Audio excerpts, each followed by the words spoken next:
عليكم ورحمة الله تعالى وبركاته. الحمد لله الصلاة والسلام على أشرف رسول الله وعلى آله وصحبه أجمعين أما بعد. ചരിത്രത്തിന്റെ താളുകളിൽ തങ്കലിപ്പികളാൽ ഉല്ലേഖനം ചെയ്യപ്പെട്ട ഒരു ധീര രക്തസാക്ഷിയുടെ കഥയാണ് ഞങ്ങൾ നിങ്ങൾക്ക് മുന്നിൽ അനാവരണം ചെയ്യാൻ പോകുന്നത്. ഞങ്ങൾ പറയുന്ന കഥയുടെ പേര് ഖത്താബിന് മുമ്പിൽ ഇടാത്ത പുലിക്കുട്ടി. അതെ, ഖത്താബിന് മുമ്പിൽ ഇടാത്ത പുലിക്കുട്ടി. ബിസ്മിയും ഹംദും ഓതിടാം, സല്ലി സലാത്തു മുലർത്തിടാം. ബിസ്മിയും ഹംദും ഓതിടാം, സല്ലി സലാത്തു മുലർത്തിടാം. പരിശുദ്ധ റസൂലിന്റെ തിരുദൂതർ ഹബീബിന്റെ കഥനമതേറും വഴികൾ. ബിസ്മിയും ഹംദും ഓതിടാം, സല്ലി സലാത്തു മുലർത്തിടാം. ചരിത കിസ്സ നിരത്തിടാം, കഥന കഥകൾ തുടങ്ങിടാം. ഹിജ്റ 9-ാം വർഷത്തിലൊരു പ്രഭാതം, ശാന്തമായ മദീന പട്ടണം. വഴിയോരങ്ങളിൽ കച്ചവടക്കാർ നിരനിരയായി കച്ചവടം നടത്തുന്നു. അങ്ങേ പട്ടണത്തിലേക്ക് എത്തിയ ആവശ്യക്കാരുടെ കുതിരകളെയും ഒട്ടകങ്ങളെയും ബന്ധിച്ചതായി കാണാം. അതാ അതിനിടയിലൂടെ ആരോ കടന്നു വരുന്നുണ്ടല്ലോ. ഒന്നും രണ്ടുമല്ല, ഒരു കൂട്ടം ആളുകളുണ്ടവർ. കെട്ടും മട്ടും കണ്ടാൽ അറിയാം അത് നജിദ്കാരാണ്. നജിദ് എന്നുള്ള ബനു ഹനീഫ ഗോത്രക്കാരാണവർ.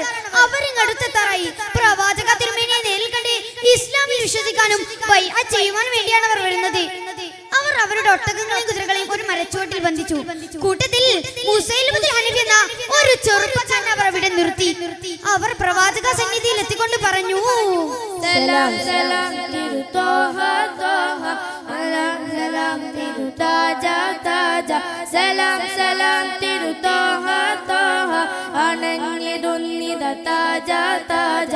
സത്യമതത്തിൽ നിർമ്മല വഴിയിൽ, സത്യമതത്തിൽ നിർമ്മല വഴിയിൽ ഞങ്ങളും ചേരാം സദാ സദാ, ഞങ്ങളും ചേരാം സദാ സദാ.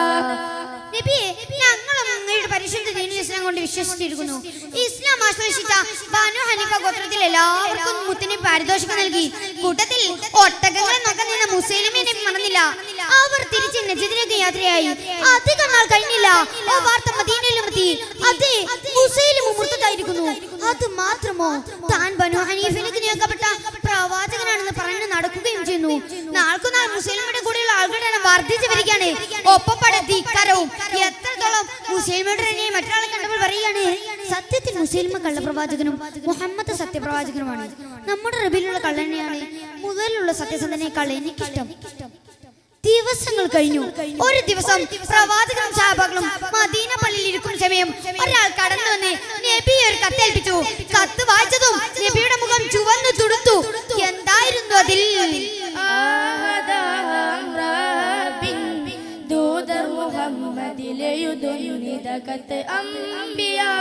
ശ്രേഷ്ഠരിൽ ഒരുവൻ മുസൈലിമ നജിദിൻ പൂമുത്ത്. അങ്ങയും മക്കയിലല്ലേ ഈ നജിദ് മുസൈലിമക്കല്ലേ, അങ്ങയും മക്കയിലല്ലേ ഈ നജിദ് മുസൈലിമക്കല്ലേ. അതെ, അള്ളാഹുവിന്റെ പ്രവാചകൻ മുസൈലിമിൽ നിന്നും അള്ളാഹുവിന്റെ പ്രവാചകൻ മുഹമ്മദിലേക്ക്. ഞാനും നിന്നെ പോലൊരു പ്രവാചകനാണ്. ഭൂമിയുടെ പകുതി ഭാഗം എനിക്കും പകുതി നിനക്കുമുള്ളതാണ്.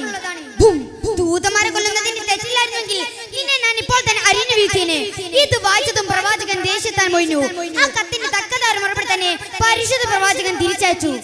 വീണ്ടും കാൽവൃക്ഷയിലകൾ കൊഴിഞ്ഞു തുടങ്ങി. നാൾക്കുനാൾ മുസ്ലിമുടെ ധിക്കാരം വർദ്ധിച്ചു വരികയാണ്. മുസ്ലിമക്ക് തക്കതായ താക്കീത് നൽകാൻ പരിശുദ്ധ പ്രവാചകൻ തീരുമാനിച്ചു. പക്ഷേ കത്തുമായി ആരെ നിജിദിലേക്ക് അയക്കും? പ്രവാചകൻ ചിന്തയിലാണ്ടു. പുണ്യ റസൂലിൻ മദീന നാട്ടിൽ പൂവായി വിടർന്നൊരു പൂവിതള്. സയ്യിദിന്റെ പുണ്യോമന പുത്രനല്ലേ, ഉമ്മായുടെ തേൻകനിയല്ലേ. ഹബീബ് ഇബ്നു സയ്യിദ് റളിയല്ലാഹ് ധീര ധീര കഥകളിലെ നായകനല്ലേ. ഹബീബ് ഇബ്നു സയ്യിദ് റളിയല്ലാഹ് ധീര ധീര കഥകളിലെ നായകനല്ലേ. പുണ്യ റസൂലിൻ മദീന നാട്ടിൽ പൂവായി വിടർന്നൊരു പൂവിതള്. സയ്യിദിന്റെ പുണ്യോമന പുത്രൻ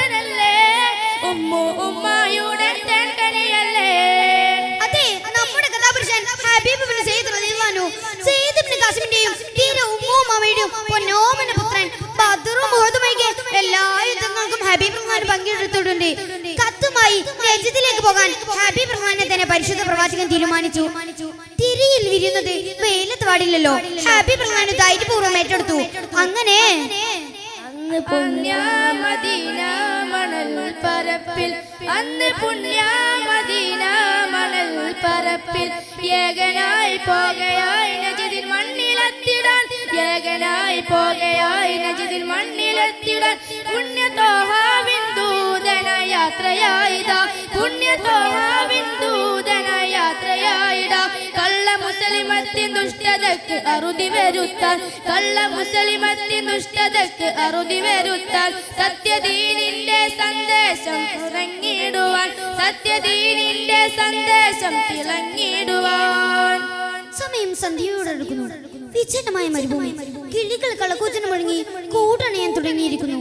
അങ്ങായി തലയുയർത്തി നിൽക്കുന്ന ഈത്തപ്പന മരങ്ങൾ ഹബീബ് റഹ്മാന് മുമ്പിൽ അല്പം തലകുനിച്ചതുപോലെ. അധികം അകലെയില്ലാത്ത ഒരു പട്ടണം കാണാം. താഴ്വരയിൽ ഉയർന്നു നിൽക്കുന്ന ആ പട്ടണം നജ്ദ് തന്നെ. ഹബീബ് റഹ്മാൻ തന്റെ ലക്ഷ്യസ്ഥാനത്തെത്തി. അടിമുടി പതറാതെ മുസൈലിമയുടെ കൊട്ടാരത്തിൽ ചെന്ന് മുസൈലിമയെ കത്ത് ഏൽപ്പിച്ചു. കത്ത് വായിച്ചതും മുസൈലിന്റെ മുഖം ചുവന്ന് തുടുത്തു. മുസൈലിമ ധിക്കാരം ഉറഞ്ഞു തുള്ളി. അവന്റെ കണ്ണുകൾ കോപം കൊണ്ട് ജ്വലിച്ചു. അവൻ അലറി വിളിച്ചു, ആരവിടെ? അയൽക്കാരിയെ കൊണ്ട് അടുക്കുക, നാളെ രാജസന്നിധിയിൽ ഹാജരാക്കുക. ഹബീബ് റഹ്മാനെ മുസൈലിമയുടെ കിങ്കരന്മാർ അഴുകൾക്കുള്ളിലാക്കി.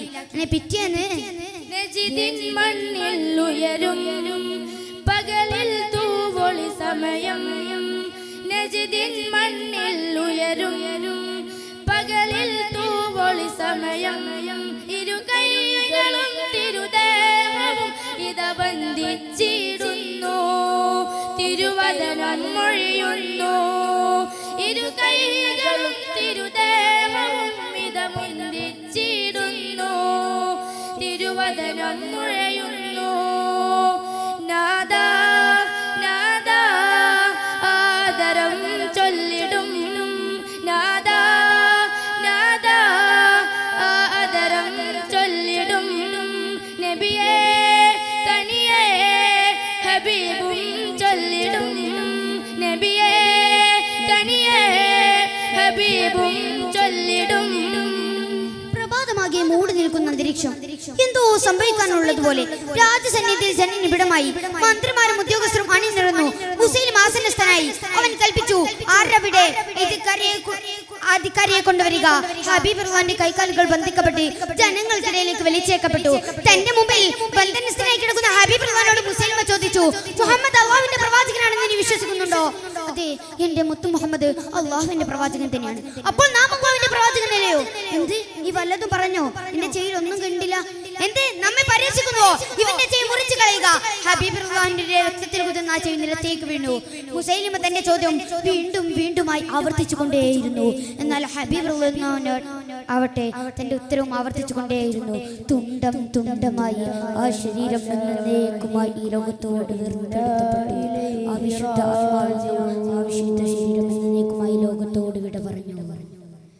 ഇത്രയും പറഞ്ഞുകൊണ്ട് ഞങ്ങളുടെ ഈ കൊച്ചു കഥാപ്രസംഗം ഇവിടെ അവസാനിപ്പിക്കുന്നു. അസ്സലാമു അലൈക്കും വറഹ്മത്തുള്ളാഹി തആല വബറകാതുഹു.